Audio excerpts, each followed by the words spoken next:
रामकृष्ण के जीवन में अद्भुत घटनाएं हुई।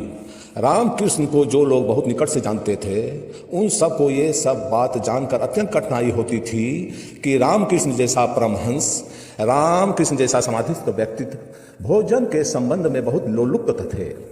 रामकृष्ण भोजन के लिए बहुत आतुर रहते थे, भोजन के लिए इतनी प्रतीक्षा करते थे, कई बार उठ के चौके में जाकर झांक झांक करते थे और कहते थे शारदा बहुत देर हो गई, क्या बन रही है आज।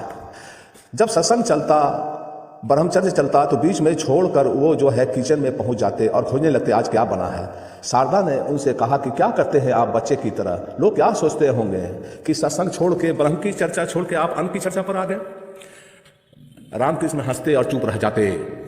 उनके शिष्यों ने उनको बहुत बार कहा कि इससे बहुत बदनामी हो रही है गुरुवर। लोग कहते हैं ऐसा व्यक्ति क्या गुण का उपलब्ध हुआ है जिसकी रचना अभी तक बची हुई है, जिसके जीव खाने के लिए इतनी ललायत होती है। एक दिन शारदा ने इस गीत पर बहुत भरा बुरा कहा। रामकृष्ण के पत्नी ने कहा कि इस तरह की आदत ठीक नहीं है। उस दिन रामकृष्ण ने शारदा को कहा कि जिस दिन मैं भोजन के प्रति अरुचि प्रकट करूं उस दिन से 3 दिन के बाद हमारी मृत्यु हो जाएगी। जिस दिन भोजन की प्रति मेरी उपेक्षा हो 3 दिन बाद मेरी मौत आ जाएगी। शारदा कहने लगी इसका अर्थ। रामकृष्ण कहने लगे मेरी सारी वासनाएं छिन्न हो गई है, मेरी सारी इच्छाएं विलीन हो गई है, मेरे सारे विचार नष्ट हो गए हैं, लेकिन जगत के हित के लिए मैं रुका रहना चाहता हूँ। मैं एक वासना को जबरदस्ती पकड़े हुआ हूँ, जैसे नाव की सारी जंजीरें खुल गई हो और सिर्फ एक जंजीर से नाव लटकी हुई हो। एक जंजीर और टूट जाए तो नाव अपनी अनंत यात्रा पर निकल जाएगी। मैं चेष्टा करके रुका हूँ शारदा।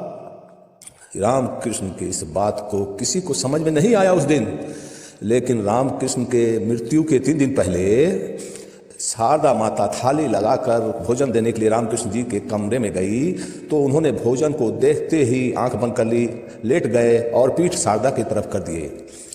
उसे एकदम सा ख्याल आया कि ये कहे थे 3 दिन बाद हमारी मौत हो जाएगी जिस दिन मैं भोजन के प्रति अरुचि प्रकट करूं। तो इस बात के ख्याल आते ही उनके हाथ से थाली झन्ना के नीचे गिर गई। रामकृष्ण ने शारदा को आश्वासन दिया, रो मत, मैंने जो कहा था आज से ठीक 3 दिन बाद रामकृष्ण की मौत हो गई। इस तरह एक छोटी सी वासना को प्रयास करके रोके हुए थे। उतनी छोटी सी वासना जीवन यात्रा का आधार बनी थी श्री रामकृष्ण के। वासना चली गई तो जीवन में वासना का सारा आधार खत्म हो जाएगा। जिन्हें हम महावीर कहते हैं, जिन्हें हम बुद्ध कहते हैं, जिन्हें हम ईश्वर के पुत्र कहते हैं, जिन्हें हम अवतार कहते हैं, उनकी भी एक ही वासना शेष रह गई होती है। वे उस एक वासना को शेष रखना चाहते हैं सर्वमंगल के हित में, सर्वलोक के हित में।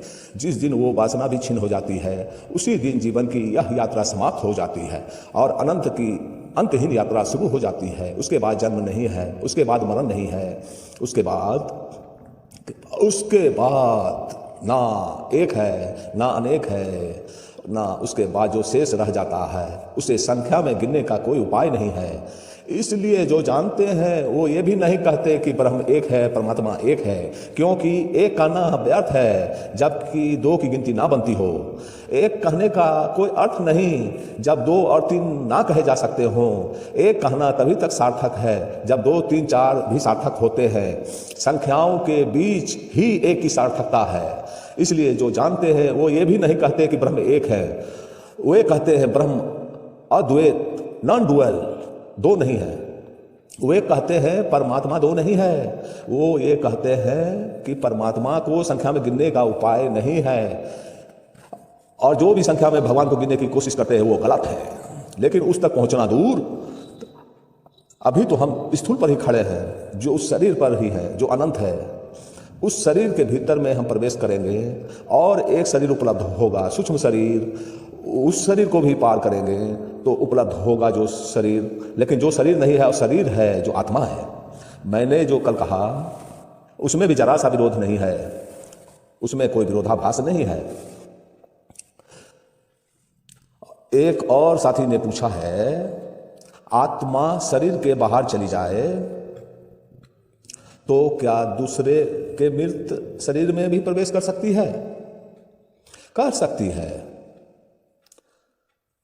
लेकिन दूसरे मृत शरीर में प्रवेश करने का कोई अर्थ और प्रयोजन नहीं रह जाता, क्योंकि दूसरा शरीर इसीलिए मृत हुआ है कि उस शरीर में रहने वाली आत्मा उस शरीर में रहने में असमर्थ हो गई थी। वो शरीर व्यर्थ हो गया था, इसलिए छोड़ा गया।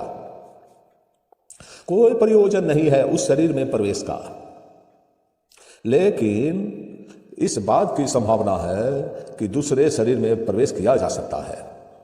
लेकिन ये बात पूछना मूल्यवान नहीं है कि हम दूसरे के शरीर में कैसे प्रवेश करें। अपने ही शरीर में हम कैसे बैठे हुए हमें इसका पता नहीं, तो दूसरे के शरीर में प्रवेश करने के व्यर्थ के बात पर विचार करने से क्या फायदा। हम अपने ही शरीर में कैसे प्रविष्ट हो गए हैं इसका भी हमें कोई पता नहीं। हम अपने ही शरीर में कैसे जी रहे हैं इसका भी हमें कोई पता नहीं। हम अपने शरीर से ही पृथक होकर देख सके अपने को, इसका भी हमें कोई अनुभव नहीं। दूसरे के शरीर में प्रवेश का कोई प्रयोजन भी नहीं है। लेकिन वैज्ञानिक रूप से यह कहा जा सकता है कि दूसरे के शरीर में प्रवेश संभव है, क्योंकि शरीर ना दूसरे का है ना अपना है, ये शरीर दूसरे का ही है। जब माँ के शरीर में एक आत्मा प्रविष्ट होती है तो वो एक शरीर में प्रवेश हो रही है, बहुत छोटे शरीर में प्रवेश हो रही है, एटॉमिक बॉडी में प्रवेश हो रही है। लेकिन शरीर जो है, जो पहले दिन अणु बनता है माँ के पेट में, वो अणु आपके पूरे शरीर का रूपाकृति अपने में छिपाई रहती है। 50 साल के बाद आपके बाल सफ़ेद हो जाएंगे, ये संभावना भी उस छोटे से ही शरीर में छिपी हुई है। आपका आँख का रंग कैसा होगा, ये भी संभावना उस छोटे से अणु में छिपी हुई है। आप स्वस्थ होंगे या बीमार, आप उजले होंगे कि काले, कि आपके बाल काले होंगे कि घुंघरेले होंगे, इस छोटी सी बीज में छिपी हुई है, पोटेंशियली छिपी हुई है।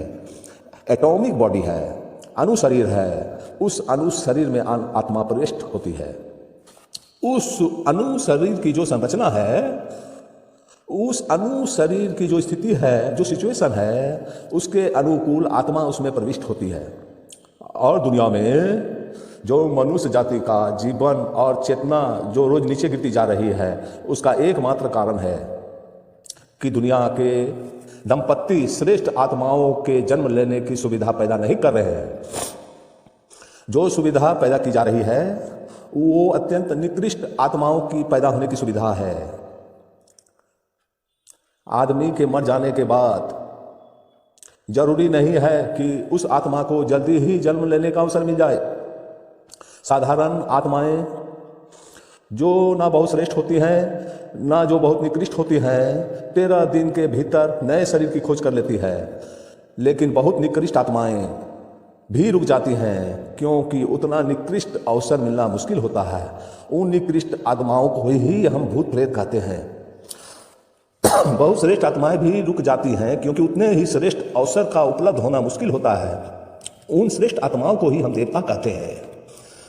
पहले पुरानी दुनिया में भूत प्रेतों की संख्या बहुत ज्यादा थी और देवताओं की संख्या बहुत कम। आज की दुनिया में भूत प्रेतों की संख्या बहुत कम हो गई है और देवताओं की संख्या बहुत, क्योंकि देवता पुरुषों का जन्म लेने का अवसर बहुत कम हो गया है। अब भूत पिशाच पैदा लेने का अवसर बहुत तीव्रता से बढ़ा है। जो भूत प्रेत रुके रह जाते थे मनुष्य के भीतर प्रवेश करने से, वे सारे के सारे मनुष्य जाति में प्रवेश कर गए हैं। इसीलिए आज भूत प्रेत का दर्शन मुश्किल हो गया है, क्योंकि उसके दर्शन की कोई जरूरत नहीं है। आप आदमी को ही देख लो, उसका दर्शन हो जाएगा। और देवता पर हमारा विश्वास कम हो गया, क्योंकि देव पुरुष ही ना दिखाई पड़ते हों तो देवता पर विश्वास करना बहुत कठिन है। एक जमाना था कि देवता उतनी ही बात एक्चुअलिटी थी जितना कि हमारी जीवन के दूसरे तथ्यों में। वेद के ऋषियों को पढ़े तो ऐसा मालूम नहीं पड़ता कि देवताओं के संबंध में जो बात कह रहे हैं वो किसी कल्पना के देवता के संबंध में कह रहे हों। नहीं, वे वैसे देवता की बात कर रहे हैं जो उनके साथ गीत गा रहे हैं, हंसता है, बात करता है।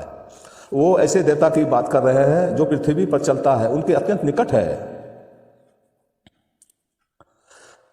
हमारा देवलोक से सारा संबंध विनष्ट हुआ है, क्योंकि हमारे बीज ऐसे नहीं हैं जो मनुष्य और देवता के बीच में ब्रिज बन सके, जो देवताओं और मनुष्यों के बीच में खड़े होकर घोषणा कर सके कि देवता कैसे होते हैं। और इसका सारा जिम्मा मनुष्य जाति के दाम्पत्य की जो व्यवस्था है उस पर निर्भर है, मनुष्य जाति के दाम्पत्य की सारी व्यवस्था क्रूप और परवर्टेड है। पहली तो बात यह है कि हमने हजारों साल में प्रेम पूर्ण विवाह बंद कर दिए हैं और विवाह हम बिना प्रेम के कर रहे हैं। जो विवाह बिना प्रेम का होगा उस दंपति के बीच कभी भी वो आध्यात्मिक संबंध उत्पन्न नहीं होगा जो उस प्रेम से संभव था। उन दोनों के बीच हारमोनी, एक रूपता और संगीत पैदा नहीं हो सकता जो श्रेष्ठ आत्मा के जन्म के लिए जरूरी है।